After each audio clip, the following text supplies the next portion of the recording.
Okay, good morning all. Welcome to Learners Academy. So today, after 2 days break, we are going to start the last exercise of the chapter, exercise 5.8, whose introduction has already been done. Okay, we have understood what is mean value theorem and what is Rolle's theorem. तो किसी को पहले इस theorem को समझने में किसी भी किस्म की प्रॉब्लम हो तो पूछें, otherwise we will not able be to complete the questions. अगर थ्योरम समझ में आ गई तो ही क्वेश्चन समझ में आएंगे। तो कैन यू टेल मी खुशी, what is mean value theorem and what does it state? क्या कहती है मीन वैल्यू थ्योरम? अच्छा,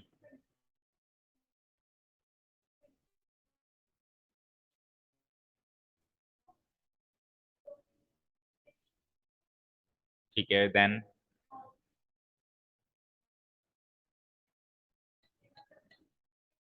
सी क्या है? व्हाट इज सी?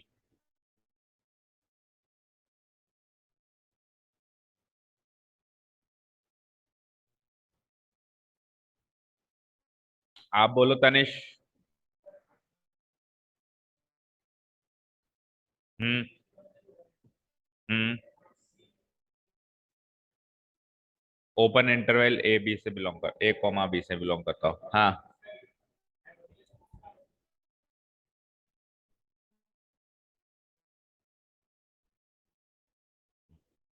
ये तो हो गई मैथमेटिकल डेफिनेशन। ये तो हो गई मैथमेटिकल डेफिनेशन, मतलब स्टेटमेंट वाइज। लेकिन एक ज्योमेट्रिक डेफिनेशन भी थी। एक्चुअली कहानी कहाँ से स्टार्ट हुई थी? एक ज्योमेट्रिक डेफिनेशन भी तो थी। बोलो आयुषी, आपको याद है? कहाँ? यस, आपको याद है कशिश?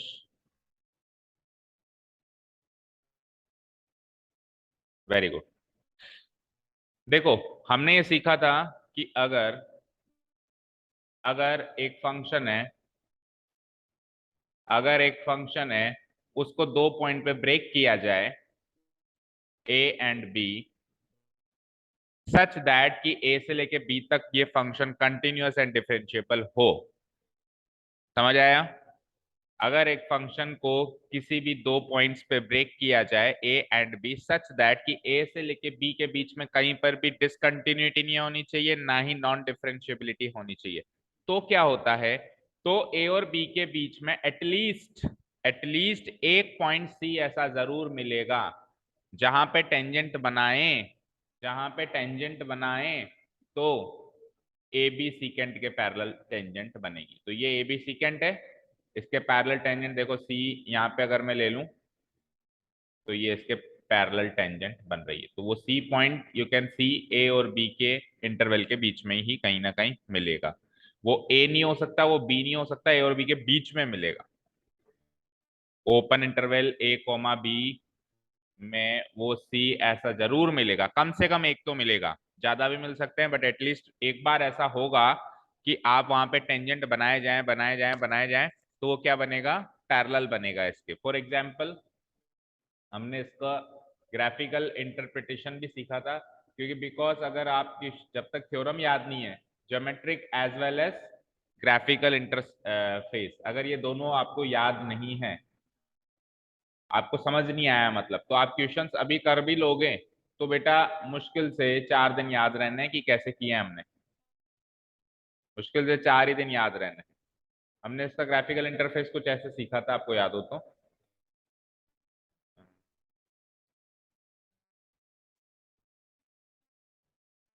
बिकॉज क्वेश्चन तो मैं अभी 2 मिनट में करवा दूंगा और काफी आसान है, यूं ही कर लोगे।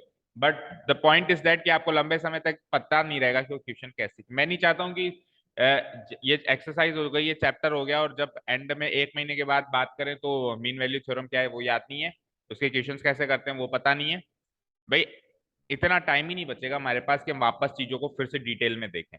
तो इसीलिए डिटेल में अभी देख लो और अभी अच्छे से समझ लो, इस तरीके से माइंड में फिट करो कि एग्जाम के लिए रेडी हो गया। ये कॉन्सेप्ट एग्जाम के लिए रेडी हो गया, अब इसको देखना ही नहीं है। छोटा सा ही तो टॉपिक, बड़े बड़े टॉपिक देखने हैं अभी हमको एग्जाम दे, छोटे मोटे टॉपिक तो on the go. On the go मतलब साथ के साथ ही खत्म करते चले। लेट अस से हमारे पास ये कर्व ठीक है। अब लेट अस से मैंने इसको दो पॉइंट्स में ब्रेक कर दिया। इस फंक्शन, ये कर्व मतलब एक फंक्शन होता है। लेट अस से मैंने इसको यहां से लेके ये ए हो गया and this is my B, this is my B. Okay, अब आप ए बी सीकेंड जब बनाओगे, मतलब ए से लेके बी के बीच में एक सीकेंड बनाओगे तो लाइक दिस ऐसे बनेगी, यस और नो, जो ए और बी से गुजरती हुई जाएगी। बोलो, बन गई ये सीकेंड। अब आप चेक करो, देखो यहाँ पे आप कितने सारे, सपोज करो इस पॉइंट पे आपको टेंजेंट बनाना है, तो आप ऐसे इस पॉइंट पे टेंजेंट बना सकते हो, बना सकते हो। तो, क्या कहते हैं मतलब एक यूनिक टेंजेंट बन रही है, कॉमन टेंजेंट नहीं बन रही, यूनिक टेंजेंट बन रही है। सपोज करो मुझे इस पॉइंट पे बनाना है, तो ये लो इस पॉइंट पे भी बन गई, बन गई, चेक करो। अच्छा चलो, किसी ने कहा कि सर इस पॉइंट पे भी बना दो, तो इस पॉइंट पे जब मैंने बनाई ना, तो वो ऐसी टेंजेंट बनी। इस पॉइंट पे जब मैंने बनाई ना, तो वो ऐसी टेंजेंट बनी जो इसके पैरेलल बनी, बनी कि नहीं बनी। एक टेंजेंट तो पैरेलल बना सकते हो एटलीस्ट, एक तो एग्जैक्टली एक तो बना ही सकते हो, ज्यादा भी बना सकते हो, लेकिन कर्व फंक्शन कैसा भी रहा हो, बस कंटिन्यूअस एंड डिफरेंशिएबल होना चाहिए। हाँ, अगर फंक्शन ही ब्रेक हो गया, डिसकंटिन्यूअस है, तो फिर आप कह दोगे कि सर एक भी नहीं मिली मुझे, तो कैसे मिलेगी जब फंक्शन ही कंटिन्यूअस नहीं है। मतलब आप शुरू हुए और बीच में कहीं नहीं रुके और एंड तक चले गए, तो अब एक पॉइंट तो ऐसा 100% मिलेगा जो सीकेंट के पैरेलल बनाएगा। और कल को अगर ये सीकेंट ही, अगर कल को ये सीकेंट ही ऐसे बन जाए, लेट अस से ऐसे हॉरिजॉन्टल, तो अब सीकेंट के पैरेलल टेंजेंट भी हॉरिजॉन्टल होगी, ये सीकेंट के पैरेलल टेंजेंट भी हॉरिजॉन्टल होगी, होगी नहीं होगी, होगी ना। ये है रोल्स थ्योरम, उसी का एक्सटेंशन। अच्छा सर, ये हॉरिजॉन्टल कब होगी, आप खुद सोचो, हॉरिजॉन्टल कब होगी, जब y की वैल्यू सेम होती है। जब y की वैल्यू सेम होती है ना, y equal to some constant, इस टाइप का फंक्शन होता है ना, उसमें हमारे ग्राफ स्ट्रेट बनता है। जैसे मैंने कहा y इक्वल टू 3 का ग्राफ बनाओ, तो y इक्वल टू 3 का ग्राफ पता है क्या बनेगा, 1 2 3 इक्वल टू 3 से पास होती हुई एक हॉरिजॉन्टल लाइन बनेगी, यही y इक्वल टू 3 का ग्राफ है। क्योंकि इस ग्राफ में हर एक पॉइंट पे y की वैल्यू 3 है, यस और नो। इस ग्राफ पे हर एक पॉइंट पे y की वैल्यू 3 है। तो जब y की वैल्यू सेम हो जाए, वो जो a और b, जैसे इस पॉइंट पे और इस पॉइंट पे, इस पॉइंट पे और इस पॉइंट पे a और b की वैल्यू अलग अलग है ना, है कि नहीं है भाई। यहाँ पे x की, सॉरी मतलब उसकी y की वैल्यू, फंक्शन की वैल्यू, लेट अस से यहाँ पे फंक्शन की वैल्यू आ रही है लगभग 1, और यहाँ पे फंक्शन की वैल्यू आ रही है लगभग मान लो 5, तो अलग अलग आ रही है ना y की वैल्यू अलग अलग आ रही है। बट लेट अस से कि आपका फंक्शन की वैल्यू सेम आ जाए, ए पर पे जो ए है उस पर भी फंक्शन की वैल्यू एफ ऑफ एक्स कुछ आ जाए, और जो बी है उस बी पे भी फंक्शन की वैल्यू एफ ऑफ एक्स कुछ आ जाए, और ये दोनों सेम आ जाए, ये दोनों क्या आ जाए, मतलब F of A equal to क्या हो जाए, एफ ऑफ बी, मतलब ए पे फंक्शन लगाया बी पे फंक्शन लगाया, दोनों सेम आ गए, दोनों सेम आ गए, दैट मीन्स वाई की वैल्यू सेम हो गई। वाई की वैल्यू सेम हो गई तो आपका जो ग्राफ बनेगा वो हॉरिजॉन्टली बनेगा, नहीं बनेगा, एक्स एक्सिस का पैरेलल। तो फिर उससे जो पैरेलल टेंजेंट बना रहे थे, सीक्वेंस से पैरेलल टेंजेंट बना रहे थे, वो भी पैरेलल बना। ये हमारा था रोल्स थ्योरम। जब बिल्कुल पैरेलल बन जाए तब तो है रोल्स थ्योरम, और जब नहीं बने तब है। अच्छा एक और चीज, अगर पैरेलल बन जाए तो भी मीन वैल्यू थ्योरम तो है। Rolle's theorem mean value theorem का एक्सटेंशन है। तो इसका मतलब ये नहीं है कि F of A equal to F of B आ जाए तो रोल्स थ्योरम तो लगेगी ही लगेगी, बट कोई ये डिनाई मत कर देना, ये कोई डिनाई मत कर देना कि मीन वैल्यू थ्योरम एप्लीकेबल नहीं है, वो भी एप्लीकेबल है। Is this clear. तो ये दोनों इक्वल हैं या नहीं है, ये मैटर नहीं करता मीन वैल्यू थ्योरम के लिए। मीन वैल्यू थ्योरम के लिए तो केवल कंटिन्यूटी डिफरेंशिएबिलिटी दो चीजें मैटर करती है। उसके बाद एक्सटेंशन में हम चेक करते हैं कि ये दोनों इक्वल है कि नहीं है। अगर ये इक्वल नहीं है तब केवल और केवल मीन वैल्यू थ्योरम ही एप्लीकेबल है, और इन केस ये दोनों इक्वल हो जाएं तब दोनों एप्लीकेबल। ये तो है ही सही, एक्सटेंशन पे हम आ गए। एक्सटेंशन होता है आगे की कहानी, तो हम आगे आगे की कहानी पे, तो पीछे की कहानी भी एप्लीकेबल है ना, तो फिर मीन वैल्यू थ्योरम भी एप्लीकेबल है एंड रोल्स थ्योरम, ये सारी बातें क्लियर हैं, तो मैं क्वेश्चन स्टार्ट कर सकता हूँ। ओके चलिए, तो आप चेक करेंगे ना, तो कुछ एक क्वेश्चंस तो हैं एप्लीकेबिलिटी के, कुछ एक क्वेश्चंस किसके हैं, एप्लीकेबिलिटी के, और कुछ एक क्वेश्चंस हैं वेरीफाई के। एक बार अपन इनको फिल्टर कर देते हैं। देखो पांच छह क्वेश्चन है। देखो ये वेरिफिकेशन का क्वेश्चन है, ठीक है, ये एप्लीकेबिलिटी का क्वेश्चन है, ये फिर एक स्पेशल क्वेश्चन है अलग, फिर ये वेरिफिकेशन, फिर ये वेरिफिकेशन, फिर ये एप्लीकेबिलिटी। ओके, तो कुछ क्वेश्चंस में तो केवल एप्लीकेबिलिटी चेक करनी है, यानी कि सेकंड एंड सिक्स। तो सबसे पहले सेकंड एंड सिक्स निपटाते हैं अपन। सबसे पहले क्या करते हैं, क्वेश्चन नंबर 2 और 6 एप्लीकेबिलिटी चेक करते हैं, उसके बाद आएंगे वेरिफिकेशन पे, और फिर लास्ट में क्वेश्चन नंबर जो थर्ड है इसको बिल्कुल लास्ट में देखेंगे। शुरू करें, बोलो। तो क्वेश्चन नंबर 2 से स्टार्ट करूं मैं, बोलो। Question number 2, examine if Rolle's theorem is applicable to any of the following functions, can you say something about the converse of Rolle's theorem about this example. ये क्या कह रहा है कि पहले तो चेक करो रोल्स थ्योरम एप्लीकेबल है क्या, और अगर एप्लीकेबल है तो फिर इनका कन्वर्स के बारे में आप क्या कह सकते हो। तो पहले चेक करना एप्लीकेबल है, अगर है तो ही कन्वर्स की बात करेंगे, अगर एप्लीकेबल ही नहीं है तो कन्वर्स की बात नहीं कर। कन्वर्स मतलब होता है उल्टा, रीजन से जब अपन रिजल्ट पे पहुंचे उस रिजल्ट से वापस रीजन पे पहुंचना ही कन्वर्स। कन्वर्स फंक्शंस भी देखे अपन ने। ओके चलो, चलिए तो चेक करते हैं, अब आ जाओ स्टार्ट राइटिंग। तो पहला फंक्शन है हमारे पास ग्रेटेस्ट इंटीजर फंक्शन, वो तो देखते ही कह दोगे कि एप्लीकेबल नहीं है। F X equal to greatest integer function X, and आपको डोमेन दे रखी है, मतलब ए और बी दे रखा है, for X belongs to close interval 5,9 5,9। देखो कुछ एक फंक्शंस हमने सीखे थे रिलेशंस एंड फंक्शन चैप्टर में, हमने क्लियर कट सीखा था कि ये कंटिन्यूअस नहीं होते। For example greatest integer function कभी भी कंटिन्यूअस नहीं होता। आपको पता है कशिश ग्रेटेस्ट इंटीजर फंक्शन क्या होता है, कैसे रिएक्ट करता है, क्या मतलब होता है इसका, नहीं पता? नहीं पता। आयुषी आपको पता है? No. Okay, so first of all let us understand what is greatest integer function. Greatest integer आपको पता है? खुशी बोलो, बोलो। हम्म,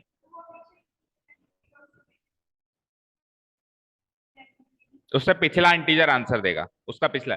चलो चलो देखो, first of all Kashish and Ayushi understand what is an integer. Integer पता है क्या होता है?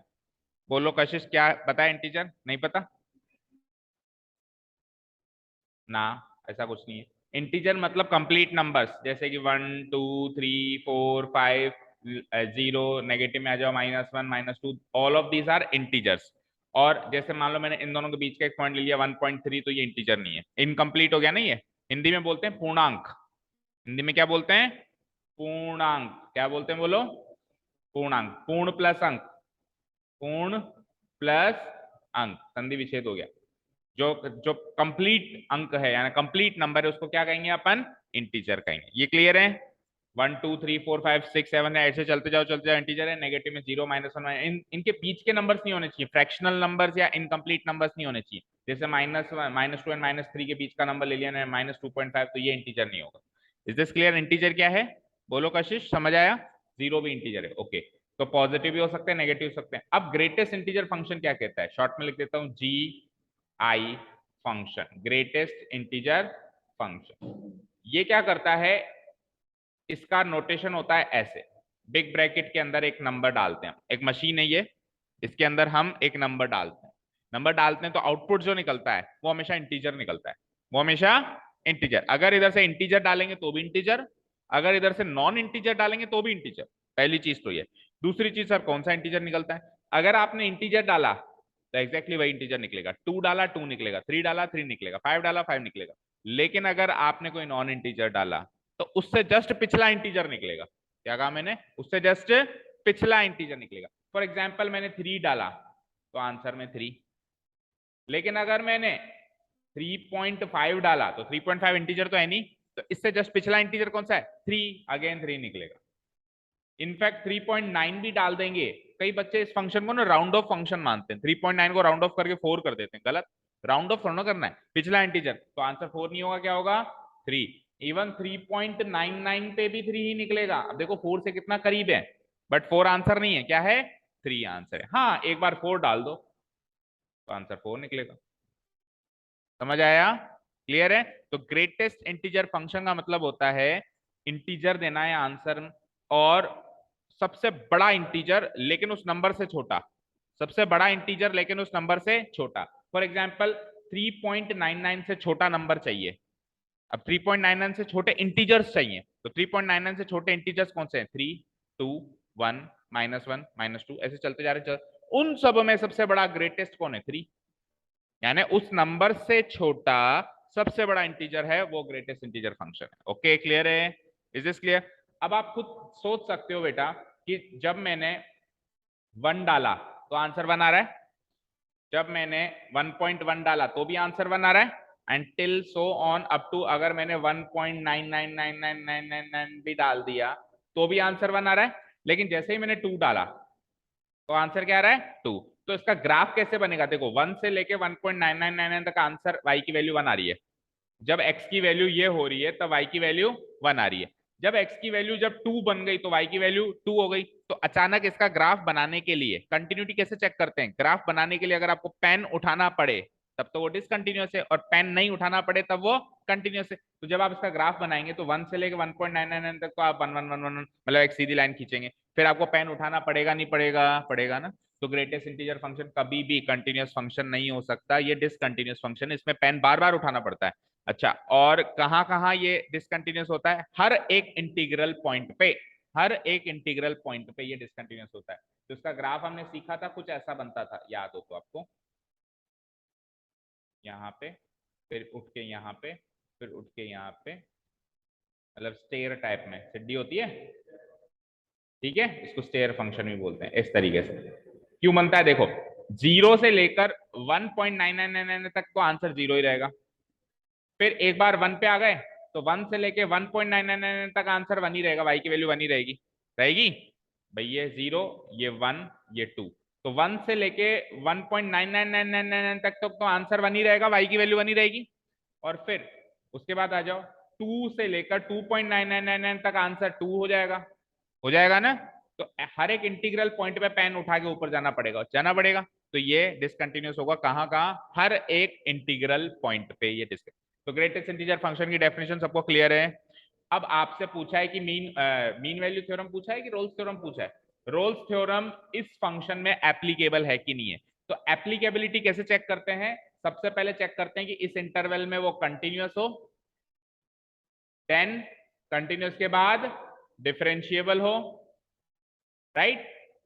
और तीसरी चीज, आखिरी चीज, कि f(5), क्योंकि 5 और 9 दे रखा है ना, f(5) बराबर f(9) हो। ये तीन चीजें पास होते ही रोल्स थ्योरम एप्लीकेबल हो जाता है। अभी वेरिफिकेशन की तो बात ही नहीं कर रहे हैं, ये तीन चीजें पास होते ही क्या हो जाता है? रोल्स थ्योरम एप्लीकेबल हो जाता है। समझ आई? ना तो ये कंटिन्यूअस, ना ही ये डिफरेंशिएबल, और ना ही f(5) और f(9) बराबर है, क्योंकि ग्रेटेस्ट इंटीजर फंक्शन में 5 डालेंगे तो आंसर 5 निकलेगा, और 9 डालेंगे तो 9 ही निकलेगा। तो 5 और 9 कहां बराबर होते हैं? Not equal, not equal, not equal. तीनों ही फेल हो गए, 3 टेस्ट लगाए, तीनों ही फेल हो गए, तो ऑब्वियसली नॉट एप्लीकेबल। कोई एक ही बार में पूछे वन वर्ड में ट्रू फॉल्स में तो फटाफट आंसर दे देना। और ग्रेटेस्ट इंटीजर फंक्शन तो वैसे भी सुनते ही क्लिक करता है, अरे ये तो डिसकंटिन्यूअस है, डिसकंटिन्यूअस है हटाओ। जब पहला टेस्ट ही फेल हो गया तो आखिरी के अगले टेस्ट पास भी हो जाएंगे तो क्या फायदा, और होंगे भी नहीं। हाँ बोलो, क्या कह रहे हो खुशी? आगे का निकालने की जरूरत नहीं है, वेटेज पे डिपेंड करता है। What is the weightage of the question? मान लो 3 नंबर का क्वेश्चन है तो आगे का भी निकाल लेना। मतलब निकाल क्या लेना, इसमें निकालना था ना, एक स्टेटमेंट लिखना है कि we know that greatest integer function is discontinuous, non differentiable, and moreover f(5) is also not equal to f(9). 3-4 लाइनें तो लिखनी है। चलो तो एक बार इसका प्रेजेंटेशन देख लेते हैं। हमको चेक करना है applicability of what? Rolle's theorem. Applicability of Rolle's theorem, ये हमको चेक करना है। This is what we are going to find out कि वेदर इट इज एप्लीकेबल और नॉट। ठीक है, स्टार्ट करें। तो सबसे पहले हम लिखेंगे, एक लाइन लिखेंगे, we know that the greatest integer function. कई चीजों को क्या मैथमेटिकली नहीं, स्टेटमेंट वाइज लिखना होता है। अब जैसे ग्रेटेस्ट इंटीजर फंक्शन हमको पता है कि नॉन कंटिन्यूअस है, तो हम स्टेटमेंट में लिख देंगे कि हम जानते हैं कि नॉन कंटिन्यूअस है, दैट्स इट। हमको प्रूव थोड़ा करना है कि नॉन कंटिन्यूअस है, वो तो हम 5.1 में करके आए, याद है? Left hand limit and right hand limit, इसको अगर कोई पूछे कि प्रूव करके बताओ ये नॉन कंटिन्यूअस है, तो 5.1 का टॉपिक हो गया। ये 5.1 में अपन ने प्रूव किया है सबको, ठीक है ना? LHL RHL लेते थे, याद है? We know that the greatest integer function, लेकिन यहां पे एप्लीकेबिलिटी के लिए आपको प्रूव करने की जरूरत नहीं। Is discontinuous, is discontinuous at every integral point, at every integral point, hence it is greatest integer function के आगे ये इसका मार्क भी कर देना, greatest integer function x, hence fx equal to greatest integer function x is discontinuous, is discontinuous at, is discontinuous at is discontinuous in interval क्या लिए उन्होंने 5 से लेकर 9, तो 5 से लेकर 9 तक भी वो डिसकंटिन्यूअस हो जाएगा ना। और कहाँ कहाँ होगा चलो पता करके बताओ। सारे के सारे इंटीग्रल पॉइंट पे वो डिसकंटिन्यूअस होगा, तो चेक करो 5 से लेकर 9 पर कितने कौन कौन से इंटीग्रल पॉइंट आ रहे हैं। तो खुद 5 आ रहा है, पर 5 पर तो हम चेक नहीं करते। याद रखना कंटिन्यूटी जब भी चेक करते हैं तब एंड पॉइंट्स पे चेक नहीं करते हैं। मतलब 5 और 9 तो एंड पॉइंट्स है ना, यहाँ तो पेन उठाना ही पड़ेगा ना भाई, आपने ब्रेक ही यही किया है। फॉर एग्जाम्पल मैंने कहा कि आप यहाँ से घर से निकले, आप स्कूल पहुंचे, तो आप बीच में कहीं रुके तो नहीं। तो आप कहोगे नहीं सर नहीं रुके, पक्का स्कूल ही गए थे। मैंने कहा क्यों झूठ बोल रहे हो, स्कूल जाके तो रुके ना। तो ये तो कोई बात नहीं हुई ना, एंड पॉइंट पे तो रुकना ही है ना, तो एंड पॉइंट्स पे तो पेन उठना ही है ना। तो आप बात करेंगे 5 और 9 के बीच के इंटीग्रल पॉइंट्स पे। तो x इक्वल टू 6 आया एक, अगला 7 आया, अगला 8 आया, तो 3 बार कंटिन्यूटी टूटी है, दैट मीन्स ये फंक्शन डिसकंटिन्यूअस हो गया। ठीक है, क्लियर है। ये तो हो गई कंटिन्यूटी की बात, ये तो हो गई कंटिन्यू। और एक बार अगर फंक्शन कंटिन्यूअस ही नहीं है तो फिर डिफरेंशिएबल भी नहीं है। कंटिन्यूटी उसकी रिक्वायरमेंट है डिफरेंशिएबल होने की। डिफरेंशिएबल का मतलब क्या होता है, जहां पे यूनिक टेंजेंट बने। अब आपका फंक्शन ही ब्रेक हो रहा है तो ऑब्वियसली उस एंड पॉइंट पे यूनिक टेंजेंट नहीं बन सकता। जहां पे शार्प टर्न होता है या फंक्शन ब्रेक होता है, लेटर से यहाँ पे फंक्शन ब्रेक हो गया, तो यहाँ पे यूनिक टेंजेंट कैसे बनाओगे, ये भी बन गया, ये भी बन गया, ये भी, बहुत सारे इनफाइनाइट टेंजेंट्स बन रहे हैं यहाँ। तो जहां पे फंक्शन ब्रेक हो जाए तो वहां पे वैसे भी यूनिक टेंजेंट। तो इसी के आगे हम कंटिन्यू करेंगे। hence hence fx equal to greatest integer function x is also non differentiable, is also discontinuous होने के साथ साथ क्या है, नॉन डिफरेंशिएबल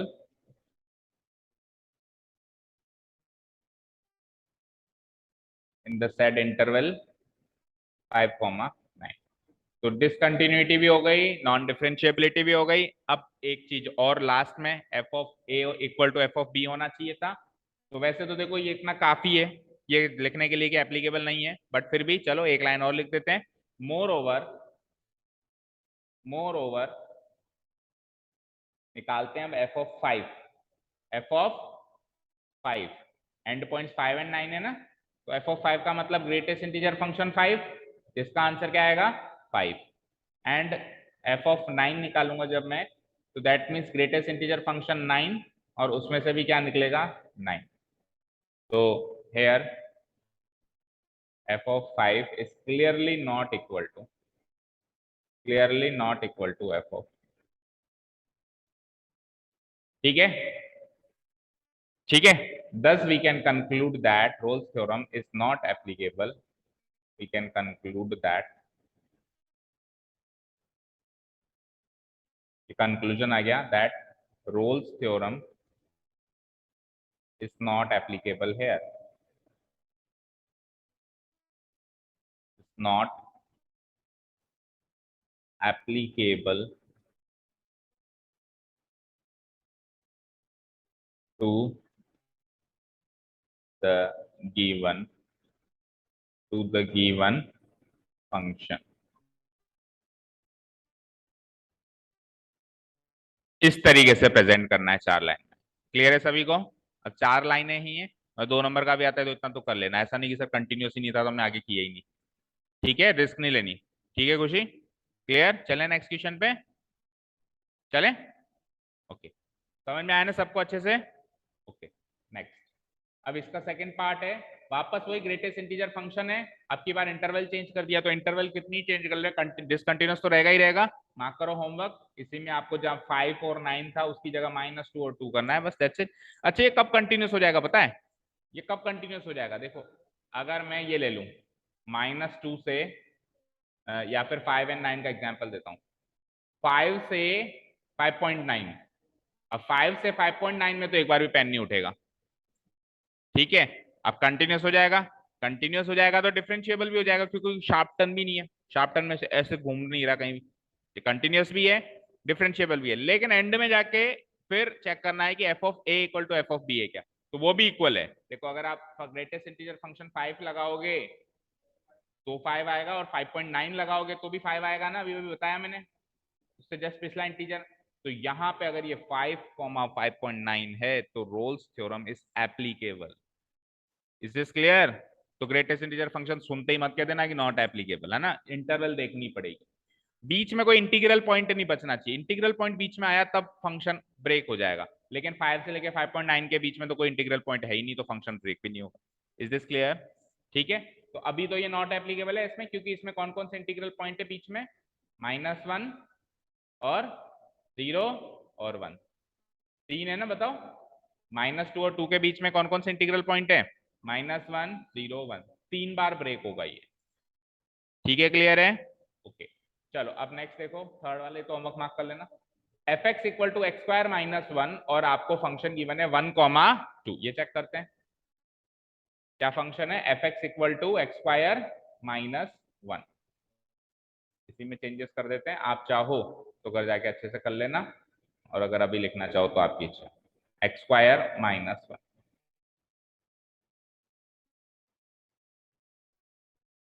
ठीक है, और x बिलोंग्स टू व्हाट, 1,2।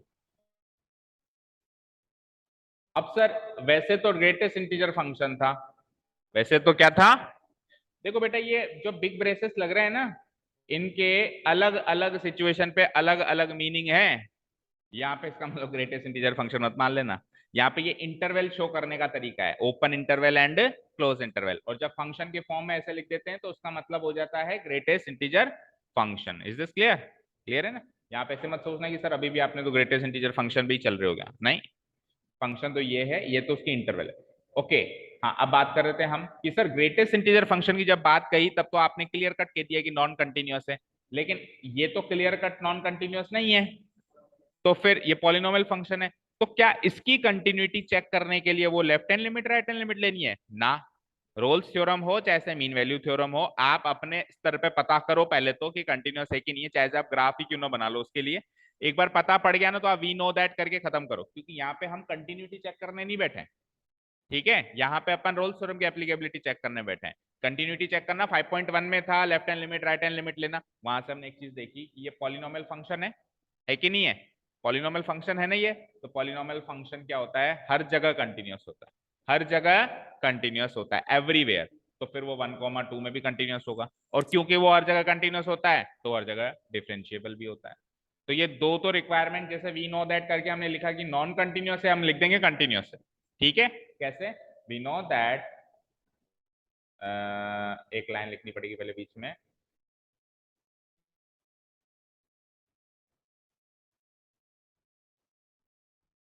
हमको पहले फंक्शन की डेफिनेशन देनी पड़ेगी, है ना, कि ये एक polynomial function, here here fx equal to X square -1 is a polynomial function. तभी तो कहते हैं कि फंक्शन की पहचान बहुत अच्छी होनी चाहिए, पढ़ते ही देख के समझ जाना चाहिए कैसा function, is a polynomial function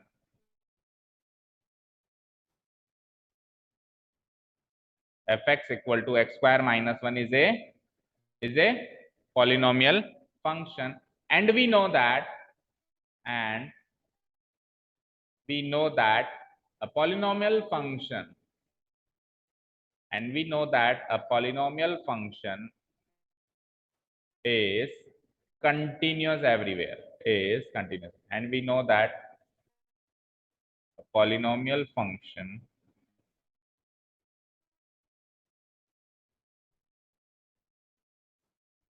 ये वर्ड है ना बड़ा इंपॉर्टेंट होता है, वी नो दैट, ये फ्रेज, ये लिख के हम एग्जामिनर को या चेक करने वाले को चैलेंज करते हैं कि तेरे को इतना भी नहीं पता क्या? ये तो सब जानते हैं कि पॉलिनोमियल फंक्शन कंटिन्यूअस होता है। That means we are making it clear कि I am not going to prove it here. अगर तेरे को प्रूव करवाना है तो 5.1 का क्वेश्चन दे, मैं वो भी प्रूव करके बताऊंगा, बट इधर मैं प्रूव नहीं करके बता रहा, है ना। वी नो दैट का मतलब ये होता है that a polynomial function is continuous everywhere in its domain, everywhere, उसकी कोई भी डोमेन ले लो, ओके, उसकी कोई भी डोमेन ले लो, उसकी डोमेन में वो हर जगह क्या होता है, कंटिन्यूअस होता है इन इट्स डोमेन। डोमेन समझते हो ना, एक्स की कोई भी वैल्यू ले लो, मतलब set of all the numbers जो उसकी एक्स की वैल्यू में आ सकते हैं। तो अगर हर जगह कंटिन्यूअस है तो इसमें क्यों नहीं होगा? इस इंटरवल ने क्या बिगाड़ दिया? 1,2 में भी होगा फिर तो वो, अगर हर जगह कंटिन्यूअस है तो इसमें भी होगा ही होगा। Hence F X equal to जो भी फंक्शन गिवन है X square minus 1 is continuous, hence fx equal to x square minus 1 is continuous in the interval 1,2 is continuous in the interval 1, तो कंटिन्यूटी तो हो गई पास, हो गई कंटिन्यूटी पास हो गई। एक बार कंटिन्यूअस है तो फिर वो डिफरेंशिएबल भी है। Hence fx equal to fx, या फिर ऐसे भी लिख सकते हो कि हमको ये भी पता है कि पॉलिनोमियल फंक्शन हर जगह डिफरेंशिएबल भी होता है, और ना भी लिखो सीधे ही लिख दो कि कंटिन्यूअस है इसलिए डिफरेंशिएबल है, अपनी अपनी लैंग्वेज बनाकर लिख सकते हो, देखो एनालिटिकल क्वेश्चन है, ओके ना। Hence fx equal to X square minus 1, also करके लगा दो, चलो हेंस मत लिखो, also, also fx equal to X square minus 1 is also differentiable, is also differentiable in the given interval 1,2। अब बस एक जगह बात आके अटकती है कि F of A F of B के बराबर है या नहीं है। अगर एफ ऑफ ए और एफ ऑफ बी बराबर हो तब तो रोल्स थ्योरम एप्लीकेबल है, तीसरा टेस्ट चल रहा है लास्ट वाला, और इन केस नहीं है तो फिर रोल्स थ्योरम तो नहीं है, लेकिन मीन वैल्यू थ्योरम तो अप्लाई हो चुकी है, क्योंकि मीन वैल्यू थ्योरम में वो लास्ट वाला टेस्ट नहीं लगाना होता, वो चेक नहीं करना होता, ओके ठीक है। तो मोर ओवर अब अपन चेक करते हैं कि एफ ऑफ, सबसे पहले क्या चेक करना है, एंड पॉइंट्स कौन कौन से, 1 और 2, तो हमको एफ ऑफ 1 चेक करना है कितना आएगा, और एफ ऑफ 2 चेक करना है, 1 और 2 ही है ना, एफ ऑफ 1 और एफ ऑफ 2, ओके। तो एफ ऑफ 1 और एफ ऑफ 2 तो चेक कर सकते हो, बोलो एफ ऑफ एक्स क्या है, एक्स स्क्वायर माइनस 1, तो एफ ऑफ 1 क्या हो जाएगा, 1 स्क्वायर माइनस 1, एक्स की जगह 1 पुट अप करोगे, और एफ ऑफ 2 क्या हो जाएगा, 2 square minus 1, what is 1 square minus 1, 0, what is 2 square minus 1, 0, 2 square minus 1, 3, okay. तो इज इट इक्वल और not equal, not equal, so is not equal to f of 1 is not equal to f of 2, thus we can conclude that Rolle's theorem is also not applicable to the given function। ये last वाला test pass हो जाता तो फिर applicable हो जाता, mean value के लिए कह नहीं रहा, वो तो केवल रोल्स थ्योरम कह रहा है ना, examine if Rolle's theorem is applicable to anyone, वो कह रहा था कि अगर रोल्स थ्योरम एप्लीकेबल हो जाए तो कन्वर्स बताना। कन्वर्स का मतलब है कि देखो हमने कहा कि इस रीजन से इस रिजल्ट पे आ सकते हैं, तो क्या उस रीजन से उस पहले वाले रिजल्ट पे आ सकते हैं क्या, वो चेक करना है। दैट मीन्स अगर अगर अगर मैं कहूं कि रोल्स थ्योरम एप्लीकेबल है तो फिर मैं क्या ये तीन बातें कह सकता हूँ? अभी ये तीन बातों से मैं कह सकता हूँ कि रोल्स थ्योरम एप्लीकेबल है, तो क्या रोल्स थ्योरम एप्लीकेबल ऐसा गिवन है तो फिर मैं पिछली वाली तीन बातें कह सकता हूँ? ऑब्वियसली कह सकता हूँ, तो कन्वर्स एप्लीकेबल होगा, बट जब लगा ही नहीं तो फिर क्यों बात करें उसकी, ओके ठीक है, क्लियर है, ये वाला पूरा क्वेश्चन क्लियर है। हाँ अब जो अगला क्वेश्चन है इसमें सिक्स्थ वाले में आप इसको होमवर्क मार्क करो। अब उन्हीं तीन क्वेश्चंस के लिए क्या चेक करना है, मीन वैल्यू थ्योरम। तो अभी अभी हम डिस्कस करके आए हैं, पहले क्वेश्चन में मीन वैल्यू थ्योरम एप्लीकेबल नहीं थी क्योंकि ना तो कंटिन्यूअस था ना ही डिफरेंशियल। बस एक काम करना बेटा कि इस क्वेश्चन में हम तीन टेस्ट लगा के देख रहे हैं, पहली टेस्ट कंटिन्यूटी, दूसरी टेस्ट डिफरेंशियबिलिटी, तीसरी test F of A equal to F of B. तो ये कब लगा रहे हैं, जब रोल्स थ्योरम की बात हो रही है। अभी किसकी बात हो रही है, मीन वैल्यू थ्योरम, तो अब दो ही टेस्ट लगाना, बस तीसरा टेस्ट लगाने की जरूरत ही नहीं है। तो मुझे बताओ, इसमें हमने कंटिन्यूटी का टेस्ट लगाया, सेम टू सेम वही लैंग्वेज लिखनी है, और डिफरेंशिएबिलिटी का टेस्ट लगाया, और लास्ट में f(5) और f(9) निकाला, उसको लगाओ मत और सीधे लिख दो कि mean value theorem is not applicable. Same to same case इसमें होगा, लेकिन थर्ड क्वेश्चन में अब मीन वैल्यू थ्योरम एप्लीकेबल है ना? बोलो, दो टेस्ट तो पास हो गए थे ना इस वाले क्वेश्चन में। इस क्वेश्चन में देखो कंटिन्यूअस हो गया था, डिफरेंशिएबल हो गया था, ये टेस्ट फेल हो गया था, तो ये टेस्ट तो वैसे भी नहीं लगाना ना मीन वैल्यू थ्योरम के लिए। तो जब ये वाला क्वेश्चन करेंगे तो मैं इस वाले ब्लॉक को लिखूंगा ही नहीं, बस कंटिन्यूअस है, डिफरेंशिएबल है, thus we can conclude that mean value theorem thus we can conclude that mean value theorem is applicable. Thus we can conclude that mean value theorem is applicable to the given function. Is this clear? तो अब एक बार पीछे answer check कर लो, second and sixth का, ये जो हमने निकाले वही है क्या? रोल्स थ्योरम तो किसी में भी एप्लीकेबल नहीं, नॉट एप्लीकेबल, और मीन वैल्यू थ्योरम केवल थर्ड वाले पे एप्लीकेबल, शुरू के दो में नॉट एप्लीकेबल। ऐसा कैसा यार आंसर आ रहा है कि नहीं आ रहा? मैच करो, आंसर से नहीं, वेरी गुड, छोड़ो।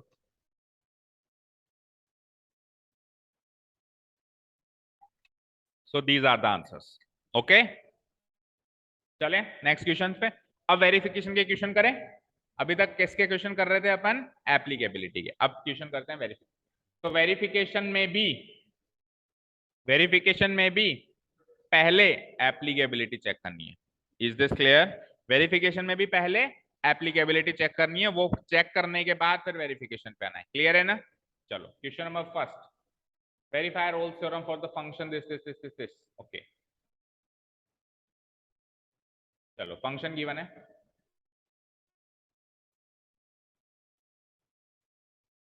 X square plus 2x minus X equal to, for x belongs to -4, 2।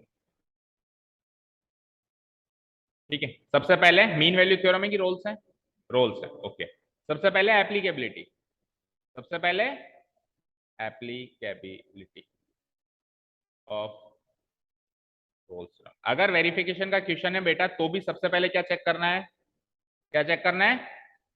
बोलो, एप्लीकेबिलिटी। लेकिन उतनी बातें ना भी लिखे तो चलेगा जितनी, वो तो क्वेश्चन ही एप्लीकेबिलिटी का था ना, तो पूरा फोकस ही उसी पे था। और अभी तो क्या है, क्वेश्चन वेरिफिकेशन का है, तो एप्लीकेबल तो है, माइंड में तो पता है, तो हम शॉर्ट में लिखेंगे, उतनी डिटेल में नहीं लिखेंगे। हम क्या लिखेंगे? शॉर्ट में लिखेंगे। कैसे लिखेंगे? कैसे लिखेंगे? सबसे पहली चीज है यार, एफ एक्स पॉलिनोमियल फंक्शन है, again continuous and differentiable everywhere होता है, बोलो पॉलिनोमियल फंक्शन है ना।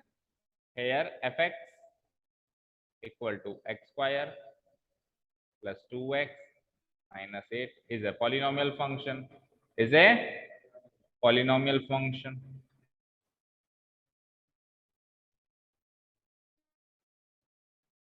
And so it is, continuous in the given interval.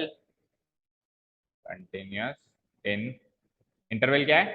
-4। अच्छा, एक गलती करी हमने पिछले कुछ क्वेश्चंस में, जब अपन ने डिफरेंशिएबिलिटी की बात करी तभी भी अपन ने डिफरेंशिएबिलिटी की बात भी क्लोज इंटरवल में कर दी, जबकि डिफरेंशिएबिलिटी की बात साफ साफ हमने सीखा था इंट्रोडक्शन पार्ट में ओपन इंटरवल में करनी है। जैसे 5,8 लिया ना हमने वहां पे, इसमें हमने 5,9 लिया ना, तो कंटिन्यूटी की बात तो इसी इंटरवल में चलेगी, लेकिन डिफरेंशिएबिलिटी की बात इस इंटरवल में चलेगी, उसमें नहीं चलेगी। तो जहां जहां अपन ने डिफरेंशिएबिलिटी में ये ब्रेसेस लगाए, उसकी जगह ये ब्रेसेस लगाओ, क्योंकि एंड पॉइंट्स पे कभी भी डिफरेंशिएबिलिटी की बात नहीं चलती। ठीक है, पीछे जहां जहां कंटिन्यूटी की बात है वहां तो क्लोज इंटरवल, जहां जहां डिफरेंशिएबिलिटी की बात है वहां पे बाय डिफॉल्ट वो अंडरस्टूड है, कॉमन सेंस है कि वो कैसे चलेगा? ओपन इंटरवल चलेगा। ओके, तो इट इज कंटिन्यूअस इन -4, 2। ठीक है, सेकेंड चीज ऑल्सो डिफरेंशिएबल भी लिख लो, F X equal to X square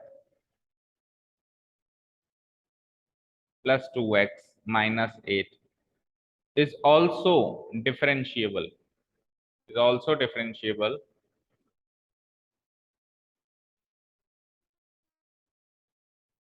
इन, अब बताओ इंटरवल कौन सी लिखूंगा, कौन सी इंटरवल में डिफरेंशिएबिलिटी की बात करेंगे? अभी अभी बताया कंटिन्यूटी की बात क्लोज इंटरवल में एंड डिफरेंशिएबिलिटी की बात ओपन इंटरवल। दो टेस्ट पास। तीसरा अब आपको चेक करना है कि एफ ऑफ -4 और एफ ऑफ 2 क्या होना चाहिए, इक्वल होना चाहिए। मोर ओवर एफ ऑफ -4 निकालो पहले, बोलो फंक्शन क्या है। फंक्शन क्या है, X square plus 2x minus 8। तो इसमें -4 पुटअप करेंगे हम हर जगह जहां जहां एक्स आ रहा है। एफ ऑफ -4 निकालने के लिए क्या करेंगे, एक्स की वैल्यू -4 पुटअप करेंगे, फिर एफ ऑफ 2 निकालने के लिए 2 पुटअप करेंगे। तो एक्स का स्क्वायर है तो क्या लिखूंगा, -4 का स्क्वायर। बोलो एक्स का स्क्वायर को क्या लिखूंगा, -4 का स्क्वायर लिखो, -4 का स्क्वायर। आगे बोलो क्या है, एक्स स्क्वायर के बाद क्या है 2x। तो 2x का मतलब 2 इंटू -4, फिर आगे क्या है बोलो +8, -8 हो गया, -8। इसको सॉल्व करते हैं तो -4 का स्क्वायर 16, 2 इंटू -4 क्या होता है -8, एंड -8 तो ये 0 बन गया। चलो एफ ऑफ -4 तो 0 बन गया। अब दूसरे एंड पॉइंट कौन सा है 2, एफ ऑफ 2 देखते हैं। तो 2 का स्क्वायर प्लस 2 इंटू 2 -8, जहां जहां -4 लगाया हमने पहले वहां वहां क्या लगा देंगे 2 लगा देंगे, जहां जहां -4 लगाया वहां वहां क्या लगा देंगे 2 लगा देंगे। ओके, तो 2 का square 4 plus 4 -8, again it is equal to 0। ठीक है, तो here here F of -4 equal to what, F of 2। और जो आंसर आया वो भी लिख दिया करो, अगर इक्वल है तो 0 आंसर है ना दोनों को। ओके, तो ये एप्लीकेबिलिटी क्लियर है। तो शॉर्ट में लिखा है हमने, क्यों, क्योंकि एप्लीकेबिलिटी का क्वेश्चन ही हमको माइंड में पता है कि एप्लीकेबल है, केवल हम एक जनरल डिस्कशन कर रहे हैं कि देख लो भैया ये एप्लीकेबल है। ठीक है, अब बात करते हैं किसकी, वेरिफिकेशन की। अब किसकी बात करेंगे, नेक्स्ट हेडिंग डालो, वेरिफिकेशन ऑफ रोल्स। अब मेन मुद्दे की बात है।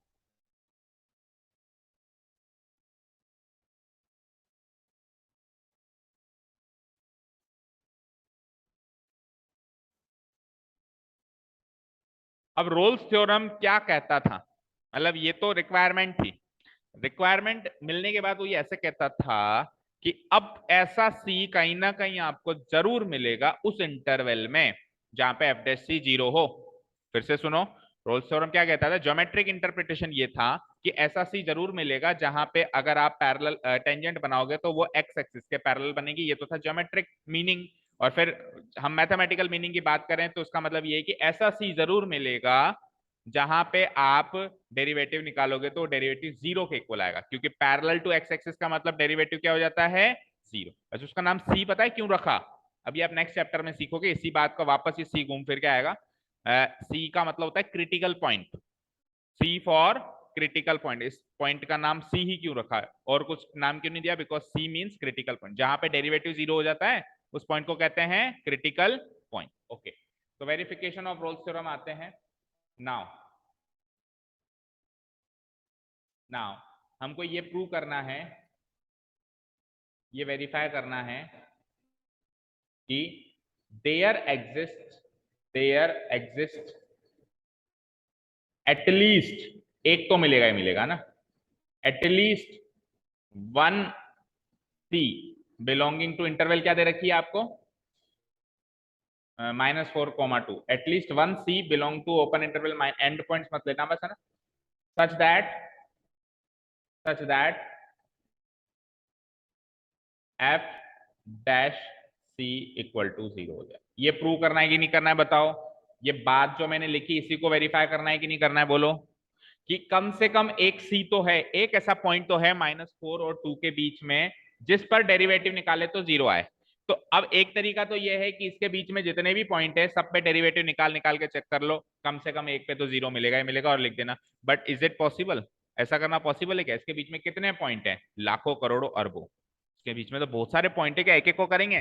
तो फिर होता है रिवर्स प्रोसेस। रिवर्स प्रोसेस का मतलब पहले आप डेरिवेटिव निकाल के उसको 0 के इक्वेट कर दो, करने के बाद देखो सी क्या आ रहा है, और फिर उस सी को चेक कर लो कि वो इस इंटरवल में आ रहा है कि नहीं आ रहा है।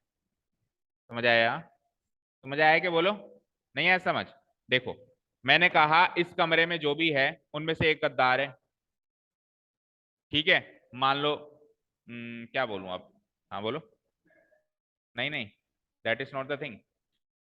भाई चलो ठीक है, गद्दार मान लेते हैं ना। लेट अस से इस कमरे में मत मानो, ऐसे ही मान लो कि पुलिस चेक कर रही है, किसी हॉल में 100 लोग बैठे हैं। अब पुलिस को बताएगी उनमें से कम एक तो गद्दार है। अब एक तरीका तो ये है कि एक एक आदमी को बुलाओ, चेक करो कि तू गद्दार है कि नहीं है, और फिर कोई ना कोई एक निकल जाएगा। ठीक है, तो लेकिन ये लॉन्ग प्रोसेस है, 100 है, कल को 1000 भी हो सकते हैं। दूसरा तरीका ये है कि पुलिस के पास एक ऐसा टेस्ट है जिससे वो चेक कर सकता है कि गद्दार कौन है। तो पहले तो उन्होंने पता लगा लिया गद्दार कौन है, पता चल गया भाई ये इंसान गद्दार है। फिर ये वेरीफाई कर लो कि वो इंसान इस हॉल में है कि नहीं है। है तो प्रूव हो गया ना, मैंने भी ये कहा था कि हॉल में गद्दार है। समझ आई बात? तो अपन उल्टा रिवर्स प्रोसेस चलेंगे, पहले अपन डेरिवेटिव निकालेंगे और वो डेरिवेटिव जीरो कब आ रहा है वो पॉइंट निकाल लेंगे कि डेरिवेटिव जीरो कब आ रहा है। फिर वो पॉइंट मिल गया, उस पॉइंट को चेक करेंगे कि भैया आप -4,2 वाले इंटरवल में हो कि नहीं हो। समझ आया? दैट मीन्स अब अपने को क्या निकालना है, एक्चुअल जो इस चैप्टर का नाम है डिफरेंशिएशन, वो अब करना है, डेरिवेटिव निकालना है। चलिए, तो प्रूफ सेक्शन शुरू करते हैं इसका। ये तो प्रूव करना है, और प्रूफ सेक्शन में हम क्या करेंगे, सबसे पहले फंक्शन लिख लेते हैं। तो बोलो फंक्शन क्या है, बोलो एक बार फिर से फंक्शन। ठीक है, तो डेरिवेटिव बोलो, F dash x, x square का डेरिवेटिव बोलो, भूल तो नहीं गए 2 दिन में, 2x, 2x का 2 और -8 का 0, तो ultimately you will get what, कोई दिक्कत? ये डेरिवेटिव आ गया। अब ये डेरिवेटिव जीरो कब बनेगा यही तो निकालना है, ये डेरिवेटिव। चलो एक काम करते हैं, एफ डैश एक्स की अगर ये वैल्यू है तो मुझे बताओ एफ डैश सी की क्या वैल्यू होगी। तो एक्स की जगह सी पुटअप कर दिया आपने, एक्स की जगह सी पुटअप कर दिया, तो 2c+2 हो जाएगी। बोलो बोलो बोलो, होगी नहीं होगी? एफ टेस्ट, क्योंकि हम वहां पे सी के नजरिए से देख रहे हैं ना उसको, तो हमने एक्स की जगह क्या पुटअप कर दिया, सी। तो ये आ गया मेरा एफ टेस्ट सी। अब उसने क्या कहा था, ये एफ टेस्ट सी जीरो आएगा, कभी ना कभी एक बार तो आएगा। तो हम इसको जीरो रख देते हैं और चेक करते हैं कब आएगा, सी की वैल्यू निकाल लेते हैं। ठीक है, बोलो समझ आया ना? तो now putting F test C equal to zero. F test C की वैल्यू क्या है, नहीं वैल्यू क्या है, 2c+2 इक्वल टू जीरो। तो यहां से c की वैल्यू निकाल लेते हैं हम। तो 2c की वैल्यू हो गई 2 उधर जाके -2, तो c की वैल्यू क्या हो जाएगी बोलो, -2/2 that means minus, -2/2 that means minus. यहां तक क्लियर है? यहां तक क्लियर है? अब देखो c की वैल्यू -1 रखते ही जीरो बनेगा ना। भाई यहाँ पे c की वैल्यू अगर मैं -1 रखूँ तो 2 × -1 -2+2 ये जीरो बनेगा ना। तो हमने वो पॉइंट निकाल लिया जहां पे ये डेरिवेटिव जीरो बनेगा। अब ये पॉइंट उस इंटरवल का होना चाहिए, बस ये वेरीफाई करना है? उस वो इंटरवल क्या दे रखी थी, -4 से 2, तो -4 से 2 के बीच में ही तो आएगा कहीं, -1 से बाहर थोड़ना है। हो गया, प्रूव हो गया। ठीक है, अच्छा ये सी अभी एक मिला है, कल को दो भी मिल सकते हैं, क्योंकि एटलीस्ट वन की बात हो रही है। एटलीस्ट वन की बात हो रही है, तो अभी तो एक ही मिला है, कल को दो तीन भी मिल सकते हैं। सारे के सारे उसी इंटरवल से निकलेंगे, सारे के सारे उसी इंटरवल से निकलेंगे, बाहर नहीं होने। नहीं बाहर भी हो जाए तो फर्क क्या है, हमको तो कम से कम एक चाहिए उस इंटरवल का, कम से कम एक उस इंटरवल का निकले। जैसे मान लो 10 निकल गए सी, जहां पे डेरिवेटिव जीरो हो रहा है, सी 10 निकल गए। 10 में से अगर 9 सी भी ऐसे हैं जो बाहर है उस इंटरवल के, तो चलेगा, कम से कम एक तो मिलेगा। एक ही चाहिए प्रूव करने के लिए, अगर एक भी नहीं मिला तो फिर प्रूव नहीं होगी। ठीक है, ओके। चलो यहां तक लिख लिया हमने, तो मैं लिख देता हूं now, now c equal to -1 gives f dash c equal to 0, also uh, c equal to -1 belongs to interval क्या थी बोलो, कॉमा ओपन इंटरवल लेना ना। बस केवल कंटिन्यूटी जब चेक होती है तब क्लोज इंटरवल लेते हैं, बाकी उस पूरे थ्योरम्स में हमेशा फिर ओपन इंटरवल ही चलती है, ऐसा भी याद रख सकते हो ना। भाई गलती ना करो, तो कंटिन्यूटी में क्लोज इंटरवल है, बाकी पूरे क्वेश्चन में फिर ओपन इंटरवल ही open. c equal to -1 equal to -4, also c equal to -1 belongs to -4,2, hence hence Rolle's theorem verified.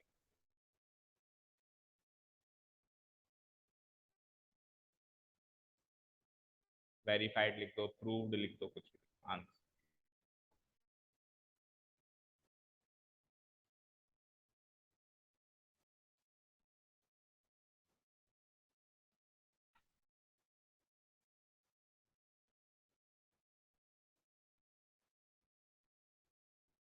ठीक है, क्लियर है बेटा?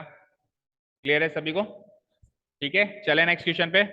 तो अब बताओ आप कौन कौन से इस वेरिफिकेशन के हिसाब से होमवर्क कर सकते हो। रोल्स थ्योरम वेरीफाई करना है। अच्छा, दोनों मीन वैल्यू थ्योरम है। तो एक काम करता हूं मैं, फोर्थ एंड फिफ्थ में से एक क्वेश्चन करा देता हूं। यू डिसाइड कौन सा करवाना है, क्योंकि दोनों में मीन वैल्यू थ्योरम वेरीफाई करनी है। तो एक आप करोगे, एक मैं करूंगा, तो बोलो। देखो, दोनों में पॉलिनोमियल फंक्शन है। अभी वही बातें कॉपी पेस्ट होके आएंगी सारी की सारी। इसमें भी पॉलिनोमियल फंक्शन है। ए की वैल्यू 1, बी की वैल्यू 4, ए की वैल्यू 1, बी की वैल्यू 3। अच्छा, ये क्यूबिक है। ये क्यूबिक है, तो let us do the fifth one.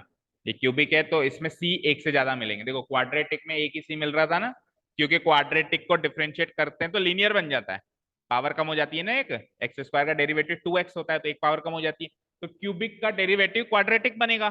तो क्वाड्रेटिक को जब जीरो करेंगे, इक्वल टू जीरो, तो क्वाड्रेटिक इक्वेशन से फिर श्रीधराचार्य मेथड कोई भी निकालो तो दो निकलेंगे, नहीं निकलेंगे? तो वहां से दो निकलेंगे। ओके, चलो let us do the fifth one. और उसके बाद फिर एक इक्वेशन बचेगा, थर्ड, वो बिल्कुल अलग है, उसकी बात अलग से करेंगे।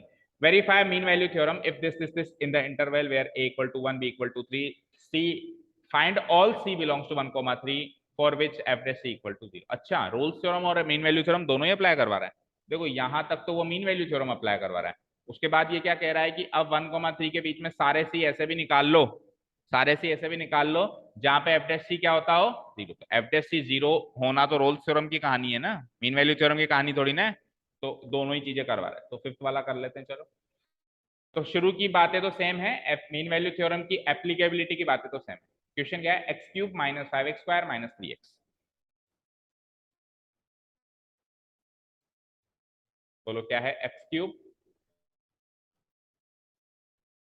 बोलना क्या है function X cube minus 5x, X cube minus 5x, आगे माइनस 3x ओनली, और x बिलोंग्स टू इन क्या 5x स्क्वायर। ओके, ठीक है।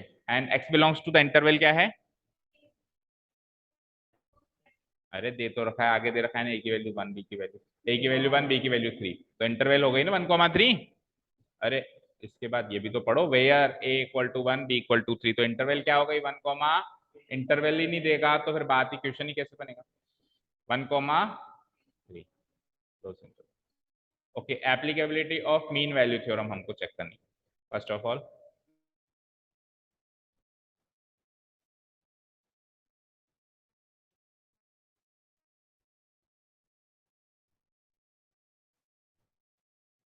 ठीक है, पहली लाइन सेम, बस फंक्शन चेंज कर लो। Polynomial function continuous everywhere, yes और नो?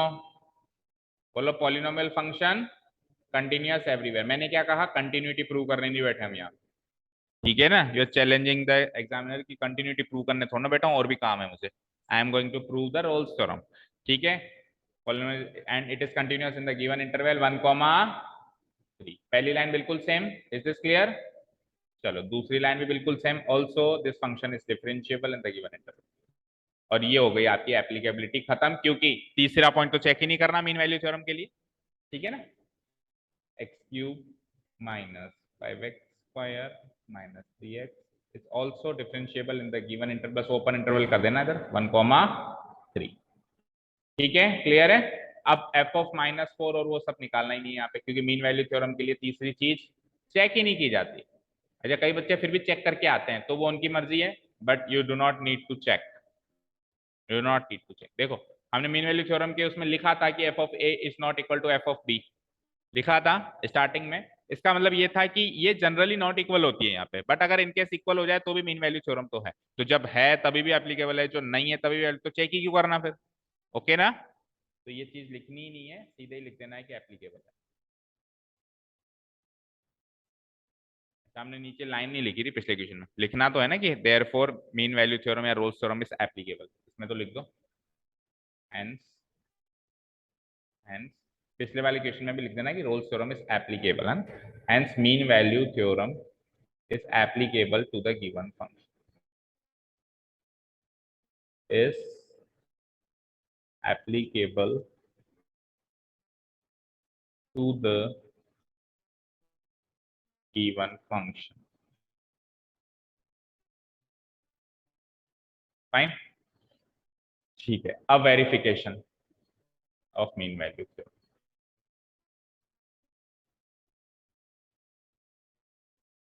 तो मुझे बताओ मीन वैल्यू थ्योरम का स्टेटमेंट क्या था।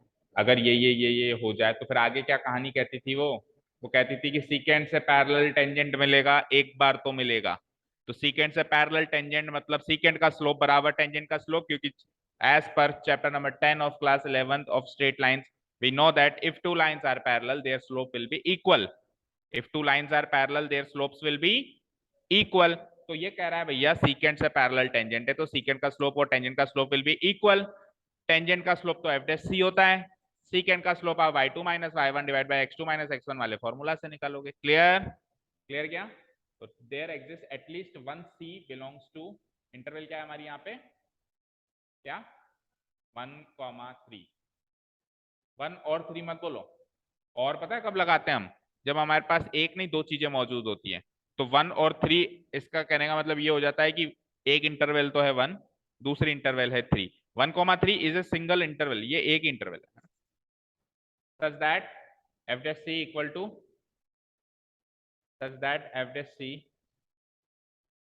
equal to बोलो क्या करते थे, f ऑफ b क्या है यहाँ पे 3, तो f ऑफ 3 करूंगा बोलो, माइनस f ऑफ a क्या है 1, तो f ऑफ 1 करूंगा, divided by b minus a यानी 3 माइनस 1।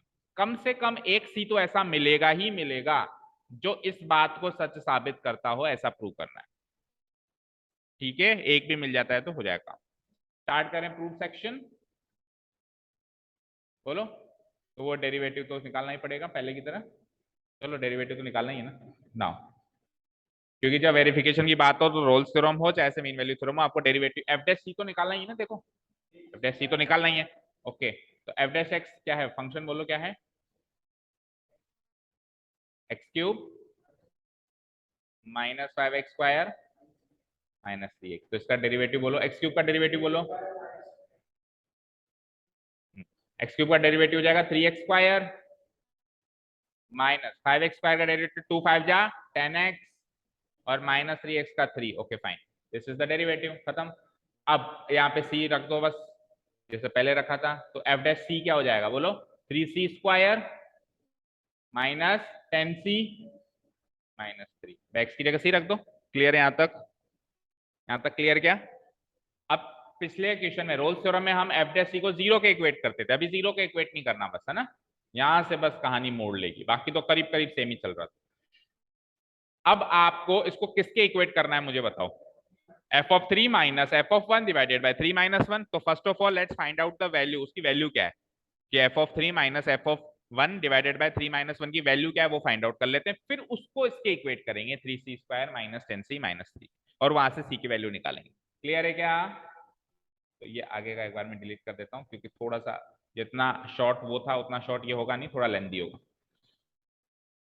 फाइन, लिख देंगे वापस से, क्या फर्क पड़ता है। चलिए, तो ये तो एक तरीके से एलएचएस पार्ट है। देखो उसमें दो पार्ट है ना हमारे पास, एक तो है ये एलएचएस, एक है ये आरएचएस। तो एलएचएस पार्ट की वैल्यू तो आपने निकाल ली 3c square minus 10c minus 3। अब ये आरएचएस पार्ट की वैल्यू अलग से निकालो, फिर दोनों को इक्वेट करो और चेक करो c जो निकल रहा है वो उस इंटरवल से निकल रहा है कि नहीं निकल रहा है, ये चेक करना है। ओके ना? ठीक है, चलो आरएचएस पार्ट क्या है, ऑल्सो एफ ऑफ 3 बोलो क्या है, F of 3 minus F of 1 equal to O divided by 3 minus. चलो एफ ऑफ 3 कैसे निकालेंगे, जहां जहां एक्स है वहां वहां 3 रखेंगे। तो एक्स क्यूब मतलब 3 क्यूब, आगे बोलो, माइनस 5x स्क्वायर मतलब 5 इंटू, अच्छा एक चीज जो बच्चे गलती करते हैं सुनना ध्यान से, ये 3 की वैल्यू यहां रख देते हैं। अरे यहाँ नहीं रखनी, ओरिजिनल फंक्शन में रखनी है।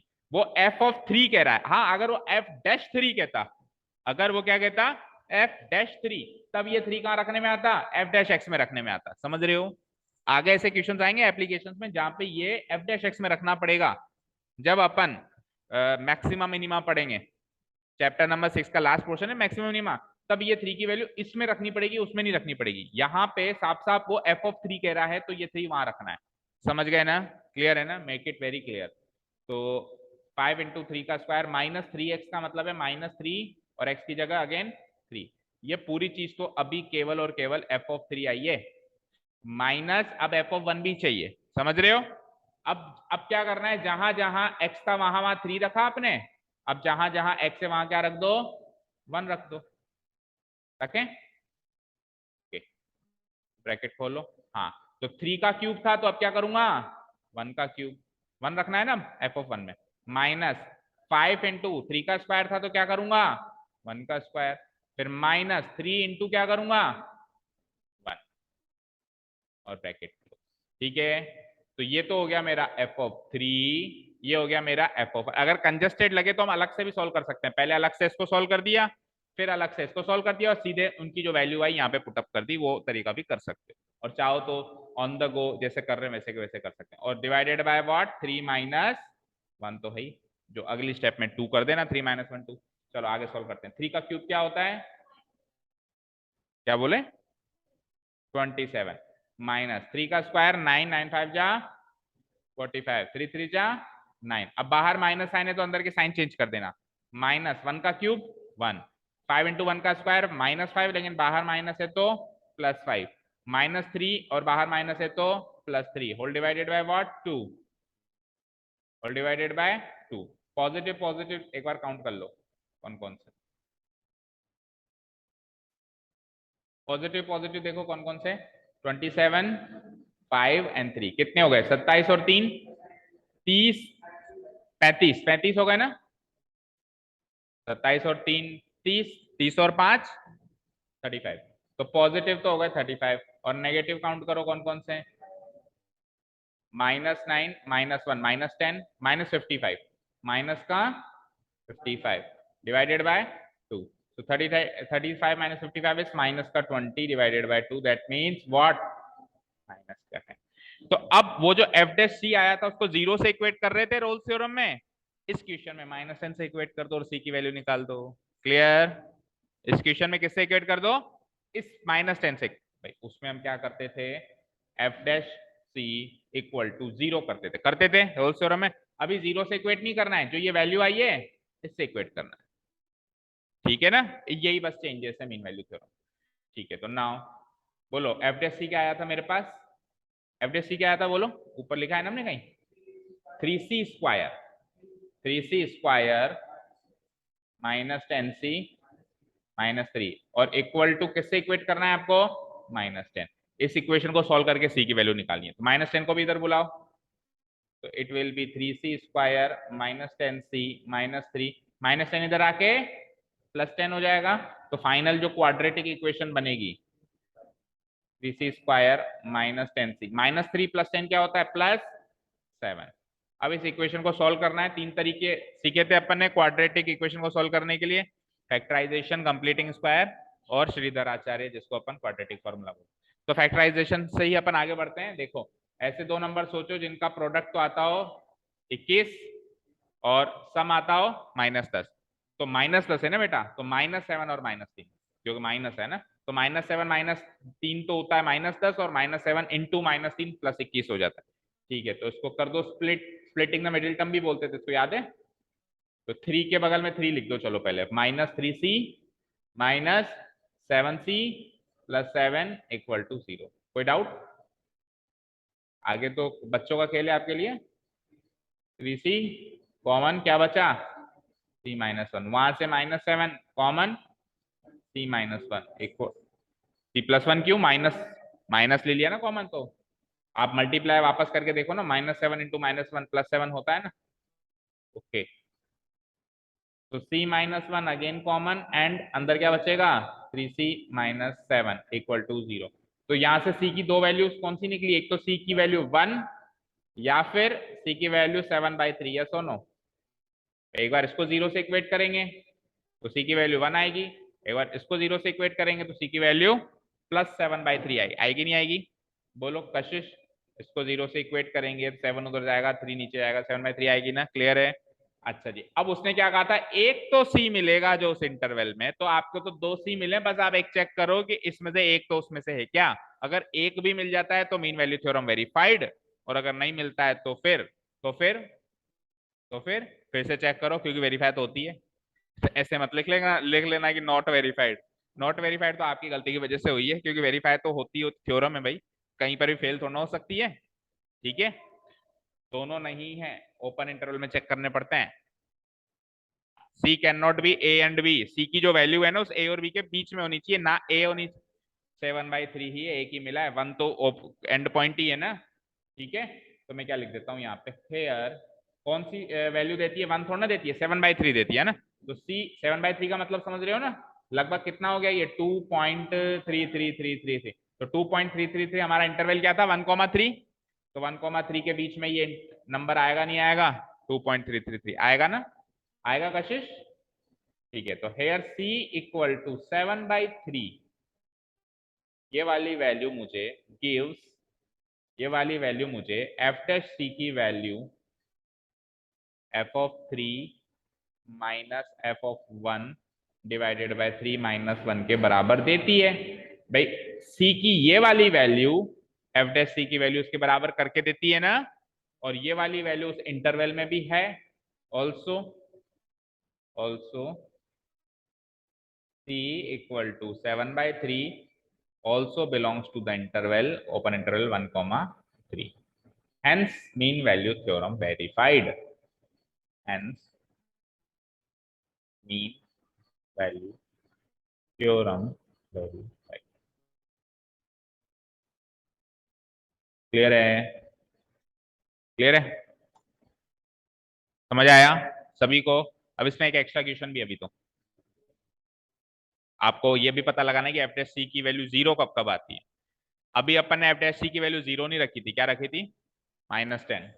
बोलो, अभी आपने एफ डैश सी की वैल्यू क्या रखी थी आयुषी, -10। अब आपको इसी में एक्स्ट्रा क्वेश्चन है कि एफ डैश सी की वैल्यू क्या रख के बतानी है, 0 रख के बतानी है, और वहां से सी की क्या क्या वैल्यूज आएंगी वो निकालनी है। ओके, इतना क्वेश्चन कब, ये तो मतलब जबरदस्ती का क्वेश्चन दे दिया, चलो दे दिया तो कर देते ना। आपको एफ डैश सी 0 रखना है और चेक करना है कि सी की वैल्यू क्या क्या आती है।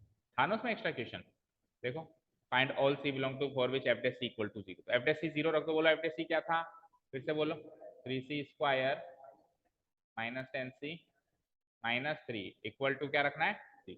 तो अब की बात थोड़ी सी क्वाड्रेटिक इक्वेशन चेंज हो गई, उसमें क्या था, इधर -10 था, -10 था ना, तो -10 इधर आया तो कुछ कुछ चेंज हुआ, लेकिन यहाँ पे -10 तो है नहीं, तो कोई इधर आएगा ही नहीं, यही क्वाड्रेटिक पॉलिनोमियल बचेगा मेरे पास, ठीक है। तो दो नंबर सोचिए जिनका प्रोडक्ट अब की बार -9 आता हो और सम क्या आता हो, -10 आता हो, बोलो, माइनस नहीं, प्रोडक्ट आता हो -9, ओके, और सम आता हो -9 और -1 क्या होता है, चेक करो, -9 इंटू, ये पॉइंट्स में जाएगा, ओके। देखो एक बार सुनो, -9 इंटू -1 क्या होता है, +9 होता है, हमको -9 चाहिए है ना, जबकि -9 -1 -10 तो हो रहा था, -9 प्लस -1, ये -10 तो हो रहा था, लेकिन इन दोनों का प्रोडक्ट जो है +9 होता है, और अपने को प्रोडक्ट भी क्या चाहिए, ये तो करेक्ट लिखा है कि हमने, ये चेक कर लो एक बार, तो फिर तो एक भी ऐसा पॉइंट नहीं मिलेगा। तो फिर श्रीधर आचार्य से सी की वैल्यू निकाल लो, और तो क्या होगा, श्रीधर आचार्य लगाना आता है, बोलो, इम्प्लाइज सी इक्वल टू, बोलो फॉर्मूला याद है किसी को, -b plus minus -4ac divide by 2। डंडे मार मार के याद करवाया था 10वीं में टीचर्स ने, नहीं करवाया था, डंडे मार मार के याद करवाया होगा टीचर्स ने 10th में, नहीं करवाया था, मैंने करवाया था तो नहीं करवाया होगा, बाकी अगर किसी और ने करवाया था तो लगभग लगभग सबको डंडे पड़ते हैं इस फॉर्मूले को याद करने में, याद होता नहीं एक बार में, ओके। तो वो डंडे मारना ही एक तरीके से, आजकल के मॉडर्न जमाने के डंडे मारना यही है, क्योंकि हाथ तो लगा सकते नहीं, केस हो जाता है। पहले तो पड़ती थी जोरदार, हम जब पढ़ते थे ना, तब हम पढ़ते कम थे, हमको ज्यादा पड़ती थी। चलो देखो, B, what is the value of B, B की वैल्यू -10 नहीं -10, बी की वैल्यू -10, तो माइनस ऑफ -10 हो जाएगा ये, माइनस ऑफ -10 प्लस और माइनस बी का स्क्वायर यानी -10 का स्क्वायर, -4ac, तो 4 इंटू ए क्या है, ए क्या है 3, थोड़ा इधर करते हैं, हाँ ए क्या है 3 और सी क्या है -3 डिवाइडेड बाय 2a, तो 2 इंटू ए क्या है अगेन 3, ओके चेक करते हैं। तो माइनस ऑफ -10 +10 प्लस और माइनस इसका square 100 plus minus minus plus होता है ना, 3 3 जा 9, 9 4 जा 36 डिवाइडेड बाय 2 3 जा 6। बढ़ते हैं आगे। जबरदस्ती का क्वेश्चन है, फालतू की क्लास 10 की वो क्वाड्रेटिक फॉर्मूला रिवाइज करवा रहा है हमसे। रूट ऑफ 136 निकालो भाई, क्या होता है 136 को फैक्टराइज करना, तो 2 × 2 × 3 × 11, करेक्ट? सही कहा क्या मैंने? 2 × 2 × 3 × 11, देख लो सही है, डिवाइडेड बाय 6। सही है या गलत है? सही है।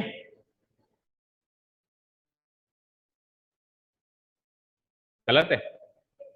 गलत है तो फिर बताओ क्या करेक्ट है। 2 6 जा 12, अच्छा 68 बचेगा, फिर 34 बचेगा। हाँ देखो, 2 से डिवाइड करेंगे तो 68 बचेगा, फिर 2 से डिवाइड करेंगे तो 34 बचेगा, 34 को फिर 2 से डिवाइड करें तो इंटू 17, अब करेक्ट है ना? हाँ 17 8 जा 136, अब करेक्ट है। तो इसको सॉल्व करेंगे तो क्या आ जाएगा, ये 10 प्लस और माइनस 2 बाहर आ जाएगा, पेयर बन गया एक 2 का, एक 2 का पेयर बन गया, एक 2 बाहर आ जाएगा, और अंदर क्या बचेगा, 17 2 जा 34। होपफुली सबको आती होंगी चीजें, अलग से एक्सप्लेन करने की जरूरत नहीं है।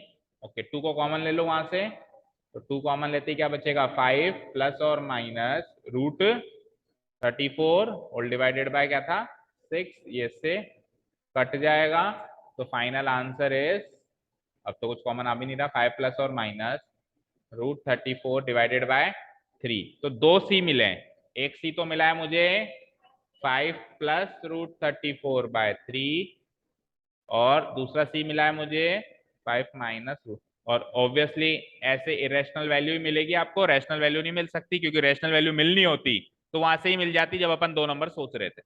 2 नंबर सोचने में आए नहीं, that means we are going to get a irrational value.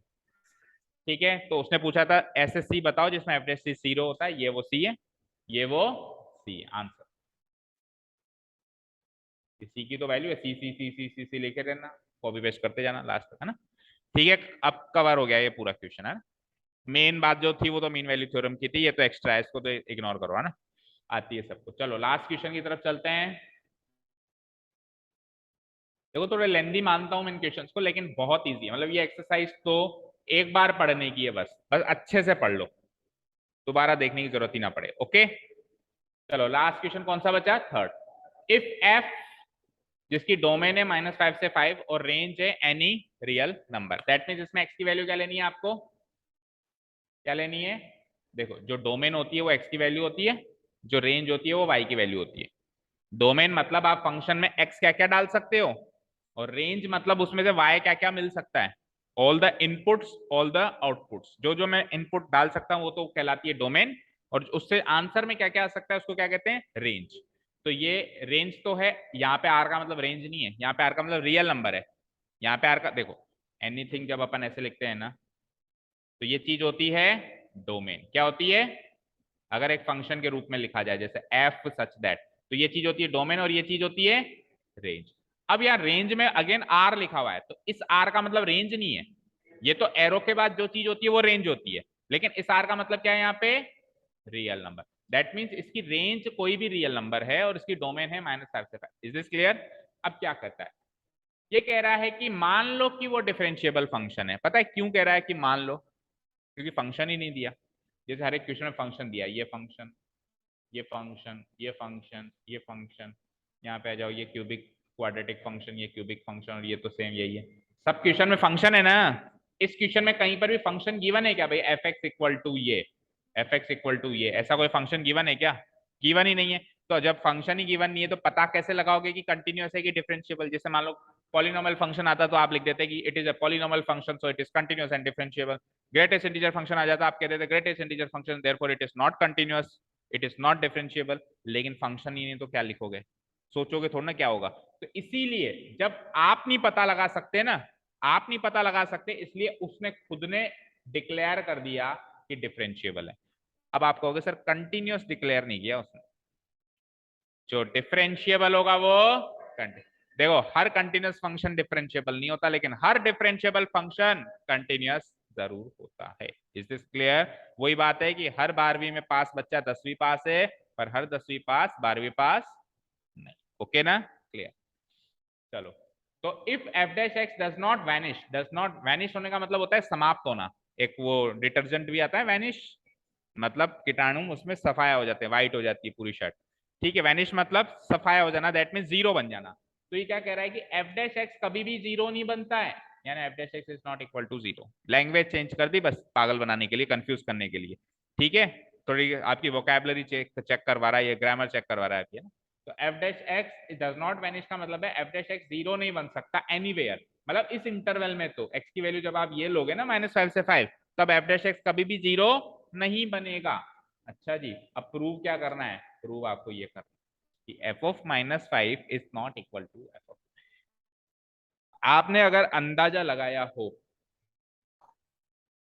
तो it is the converse of mean value theorem. Mean value theorem में हमको ये बात ऑलरेडी गिवन होती है कि एंड पॉइंट्स पे फंक्शन की वैल्यू सेम नहीं है। इस बार प्रूव करवा दी। और डायरेक्टली और इनडायरेक्टली उसने आपको दे रखा है कि मीन वैल्यू थ्योरम वेरीफाइड है, एप्लीकेबल है। चेक करो, डिफरेंशिएबल है तो कंटिन्यूअस है, और कंटिन्यूअस डिफरेंशिएबल है तो मीन वैल्यू थ्योरम अप्लाई हो गई ना? अप्लाई हो गई तो फिर वेरीफाई भी होगी।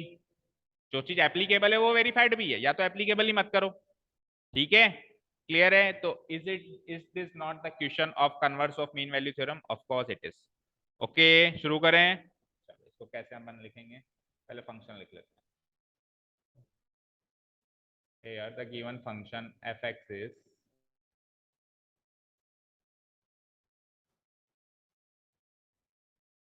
बोलो f such that क्या है, डोमेन क्या है? -5 to 5 क्लोज इंटरवल से लेकर एनी रियल नंबर। ठीक है, ये तो फंक्शन गिवन है। ये तो क्या गिवन है हमको? मतलब फंक्शन की डेफिनेशन गिवन नहीं है, डोमेन और रेंज गिवन, डेफिनेशन गिवन है। Also it is given that also it is given that क्या गिवन है हमको? कि ये फंक्शन डिफरेंशिएबल है। सो it is given that the given function f, the given function f is differentiable। ये given है ना आपको? बोलो कि है कि नहीं है? Is differentiable everywhere, is differentiable everywhere in domain क्या है इसकी? -5 to। डिफरेंशिएबिलिटी की बात ओपन इंटरवल में करेंगे। ओके, कशिश आपके घर से फोन है, लो बात कर लो और कह देना कि 5 मिनट और लगेंगे, रवाना हो। ये तो गिवन ही है हमको, ये तो हमको गिवन ही है कि ये फंक्शन डिफरेंशिएबल है एवरीवेयर। एवरीवेयर मतलब जो भी उसका डोमेन है उसमें हर जगह वो डिफरेंशिएबल है। तो अपन डिफरेंशिएबिलिटी की बात वैसे भी ओपन इंटरवल में करते हैं, एंड पॉइंट्स पे नहीं करते। अब अगर ये डिफरेंशिएबल है सो तो ये ऑटोमेटिकली कंटिन्यूअस भी हो गया। सो it is also continuous everywhere. So it is also continuous everywhere in the given interval। what is the given interval? -5 comma। तो डिफरेंशिएबल भी है, कंटिन्यूअस भी है, तो एक लाइन लिख सकता हूं मैं कि मीन वैल्यू थ्योरम एप्लीकेबल है। लिख सकता हूं? ठीक है, hence we can say that, hence सीधे लिख दो, mean value theorem is applicable हर एक फंक्शन जो कंटिन्यूअस और डिफरेंशिएबल है एक स्पेसिफाइड इंटरवल में, वो मीन वैल्यू थ्योरम को अप्लाई करता है। क्योंकि ये थ्योरम है, थ्योरम क्या होता है? जो हर जगह एप्लीकेबल, कोई भी एक्सेप्शन नहीं है इसका। ओके ना? हाँ, रोल्स थ्योरम को अप्लाई करता है कि नहीं करता है उसके लिए फिर एक तीसरा टेस्ट है। ठीक है, hence mean value theorem is applicable to the given function.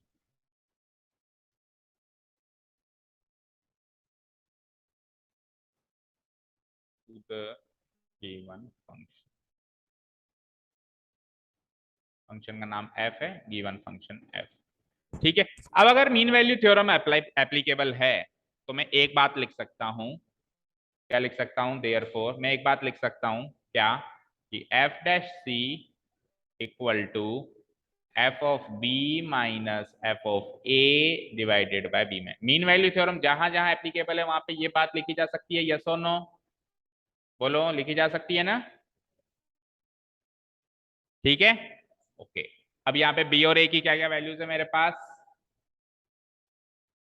-5 और वो कुछ गिवन है ना, एंड पॉइंट्स, बोलो, टर्मिनल पॉइंट क्या है, एंड पॉइंट क्या है, बोलो, नहीं, टर्मिनल एंड पॉइंट 5, इधर तो एंड पॉइंट लिखते हैं ना, स्टार्टिंग पॉइंट तो फिर इधर लिखेंगे, f of -5 divided by b की वैल्यू 5 माइनस ए की वैल्यू -5। यहां तक कोई डाउट?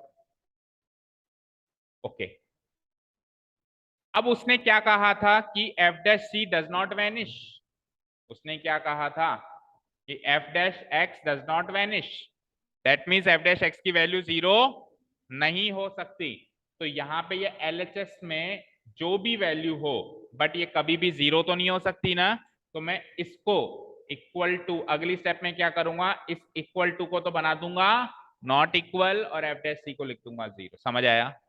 फिर से सुनो, ये कह रहा है कि एफ डैश सी की वैल्यू कभी भी 0 नहीं हो सकती, ये कह रहा है कि एफ डैश सी की वैल्यू इसके बराबर है, दैट मीन्स इसकी वैल्यू कभी भी 0 नहीं हो सकती। सही बात है? फिर से सुनो, कशिश आपने नहीं सुना, इसने कहा कि एफ डैश सी की वैल्यू 0 नहीं हो सकती, नहीं हो सकती।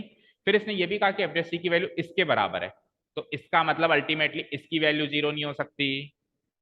समझ आई बात? तो अगली स्टेप में मैं क्या कर दूंगा, पहले एक बार 5 माइनस -5 को सॉल्व कर दो, फिर उससे अगली स्टेप में लिख दो, implies f dash C equal to F of 5 minus F of -5। what is 5 minus -5? it is 10, yes or no? Okay, now it is given that, now it is given that, क्या given है कि f dash c is not equal to 0। ये बात given है कि नहीं है? Indirectly given है, लैंग्वेज को तोड़ मरोड़ के गिवन है कि डज नॉट वैनिश। सो तो अगर एफ डैश सी की वैल्यू 0 नहीं है तो इसकी वैल्यू भी 0 नहीं है, तो अगली स्टेप में मैं इसकी वैल्यू नॉट इक्वल टू 0 लिख सकता हूं, लिख दो। तो f of 5 minus F of -5 divided by 10 is not equal to what? ठीक है, अब इस जैसे इक्वल टू का साइन आता है तो उसको अपन बोलते हैं इक्वेशन, क्या बोलते हैं? इक्वेशन। नॉट इक्वल टू का साइन है तो इसको अपन क्या बोलते हैं पता है? या तो इसको बोलते हैं इनइक्वेशन या इसको बोलते हैं इनइक्वालिटी। ये chapter number 6 of class 11 discuss किया जाता है, लीनियर इनइक्वालिटीज। तो या तो इसको बोलते हैं इनइक्वेशन या फिर इसको बोलते हैं इनइक्वालिटी। इसको सॉल्व कैसे करते हैं? सेम टू सेम जैसे इक्वेशन को सॉल्व करते हैं, 10 को उधर भेजो, 0 से मल्टीप्लाई कराओ, बस उसमें बराबर का साइन होता है, इसमें नॉट इक्वल टू का साइन लगा देना। सेम टू सेम वैसे वैसे सॉल्व करो इसको। तो 10 को उधर भेजो, f of 5 minus F of -5 is not equal to 10 into 0 0 हो जाएगा, बोलो, हो जाएगा। अब सपोज करो मैं इसको वहां भेज दूं तो ये नेगेटिव उधर जाके पॉजिटिव हो जाएगा और हो जाएगा जो आपको प्रूव करना है।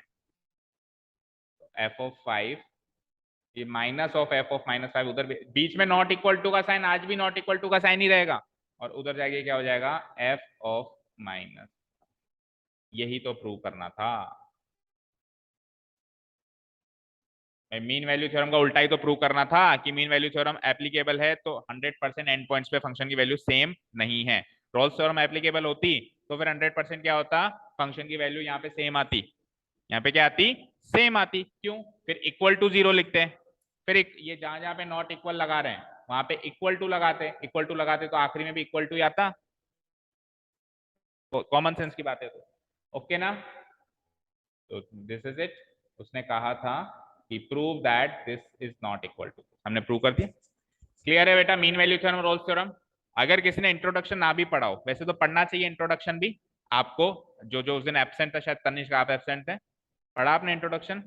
अगर नहीं पढ़ा तो पढ़ना चाहिए, क्यों? क्योंकि अगले चैप्टर में एप्लीकेशन ऑफ डेरिवेटिव्स में ये इंट्रोडक्टरी पार्ट काम आने वाला है। अप्रोक्सीमेशन शायद तीसरी एक्सरसाइज है या चौथी एक्सरसाइज, चौथी है शायद। अप्रोक्सीमेशन एक टॉपिक है जिसमें ये काम आने वाला है थोड़ा बहुत, ठीक है। अगर फिर भी इंट्रोडक्शन नहीं पढ़ा और आज की पूरी क्लास अटेंड कर ली, आज का पूरा वीडियो देख लिया, तो इसमें हमने एक एक पहलू को छेड़ा है, इंट्रोडक्टरी पार्ट को फिर से रिवाइज किया है, ठीक है ना। और लंबी क्लास लेनी इसलिए भी जरूरी थी क्योंकि 2 दिन का गैप था ना, तो बैक टू ट्रैक आने के लिए थोड़ा सा फ्लो बनाना पड़ेगा, ठीक है। और आपकी छुट्टी भी थी। चलो, thank you so much for listening to us, have a nice day, keep learning.